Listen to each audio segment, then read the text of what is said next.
सुन लीजिए मुख्यमंत्री योगी आदित्यनाथ क्या गठित की गई है। एसआईटी की रिपोर्ट आने के साथ ही हमारी कार्रवाई भी प्रारंभ हो जाएगी। और आपने देखा होगा एसआईटी की रिपोर्ट आई, तुरंत कार्रवाई प्रारंभ हो गई। और मैं आश्वस्त करता हूं, जो मैंने कहा था दूध का दूध और पानी का पानी हम करके रहेंगे। जन आस्था के साथ खिलवाड़ स्वीकार्य नहीं। सनातन आस्था के साथ जो भी खिलवाड़ करेगा उसका भुक्तभोगी होगा। किसी को छूट नहीं दी जा सकती। लेकिन बहनों और भाइयों, मैं आप सबको इस बारे में भी कहना चाहूंगा, पूरे प्रदेशवासियों से मैं कहना चाहूंगा, सभी राम भक्तों से मैं अपील करना चाहूंगा, ये जो लोग आज आक्षेप कर रहे हैं, उठाने का कुत्सित प्रयास कर रहे हैं, इनकी मंशा अच्छी नहीं है। ये वे लोग हैं जो भगवान राम को नकार चुके थे, भगवान राम के अस्तित्व पर प्रश्न खड़ा कर चुके थे। एक पक्ष उसमें है जो कहता था कि राम हुए ही नहीं, एक पक्ष कहता था राम हुए ही नहीं। यानी अयोध्या को भी ये नकारना चाहते थे। लगातार न्यायालय में मुकदमा लड़ते रहे, वकीलों की फौज खड़ी करते रहे राम जन्मभूमि आंदोलन के खिलाफ, राम मंदिर निर्माण के खिलाफ। और दूसरा पक्ष वह है जो जय श्री राम पर लाठी और गोली चलाते थे। यानी भगवान राम का नाम लेने पर जो लोग गोली चलाते थे, आज वो कहते हैं कि आस्था के साथ खिलवाड़ हुआ। अरे आस्था तुम बताओगे हमें? आस्था रामनवमी पे दंगा करवाते थे, श्री कृष्ण जन्मोत्सव को बैन करते थे, कावड़ यात्रा को नहीं निकलने देते थे, दुर्गा पूजा में दंगा करवाते थे। लार का दंगा तो सबको याद है ही।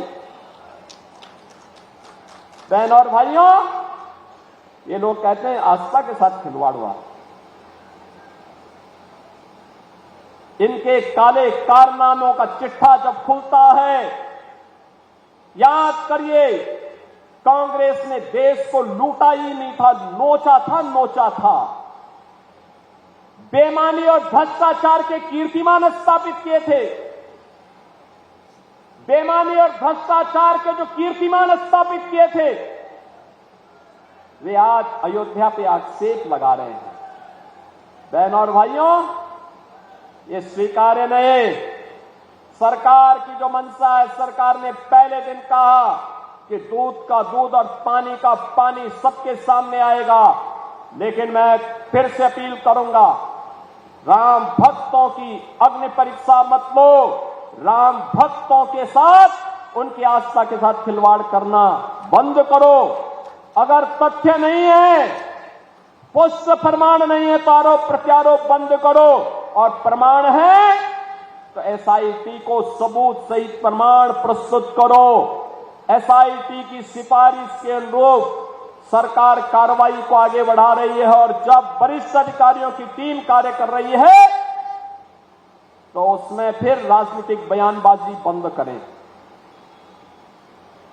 समाजवादी पार्टी की सरकार को कौन नहीं जानता? जब इनकी सरकारें थी, क्या करते थे लोग? नौजवानों के लिए आने वाली नौकरियों में पैसा वसूली करते थे। पूरा खानदान निकल पड़ता था वसूली में। नौजवान को नौकरी नहीं मिल पाती थी। आज तो आपने देखा होगा आरक्षी भर्ती में हमारे देवरिया के भी भारी संख्या में सैकड़ों नौजवान देवरिया के भी भर्ती हुए। जब नियुक्ति पत्र में बांटता हूं, पूछता हूं कहां से, वो कहता है रुद्रपुर से, वो कहता है बरहत से, वो कहता है देवरिया से, वो कहता है गौरी बाजार से, वो कहता है पत्थर देवा या रामपुर कारखाना सलेमपुर। हमें लगता है देखो, अगर ये डबल इंजन की बीजेपी की सरकार नहीं होती तो ये नौजवान नौकरी से, सरकारी नौकरी से वंचित हो गए होते। ये नौकरी आपका अधिकार है और आपने अधिकार इसलिए प्राप्त किया क्योंकि आपने वोट सही जगह डाला है, आपके परिवार के लोगों ने सही जगह वोट डाला है, इसलिए ये नौकरी भी आपको प्राप्त हो पा रही है।